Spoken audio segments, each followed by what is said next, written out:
You've finally done it. After decades of education and training, which apparently required 0 arms, you've become an astronaut. Unfortunately for you, a pink jelly bean with a backpack, a couple of your companions are not whom they appear to be. There are imposters among us. In Among Us, you are a crewmate, set with a handful of tasks you need to complete to maintain spaceship operations. But while you're learning to count to 10, the imposters are running around trying to kill the crew inconspicuously. Each time a crewmate's headless body is found, you can report it, bringing everyone into a meeting to discuss the day's events.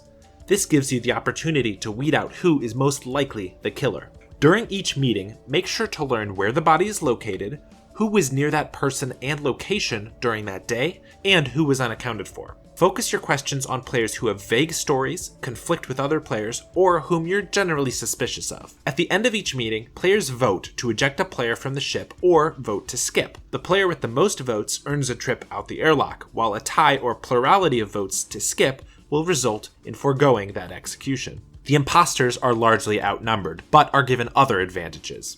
Every so often, imposters can sabotage the ship, disabling lights or communications, or causing an imminent death by reactor meltdown or oxygen depletion. When that happens, the crew should drop what they're doing to fix the sabotage, in order to prevent the crew from being killed. Imposters can also move through vents, making for quick travel between distant rooms, so be vigilant when doing tasks near vents, as it may be the last task you ever do. While alive, that is. Even as a ghost, you are required to do your tasks. Death is no excuse for laziness. If you see something suspicious or downright incriminating, you can call an emergency. This also resets the imposter's kill cooldown, so it can be used aggressively to stall imposters from eviscerating the crew.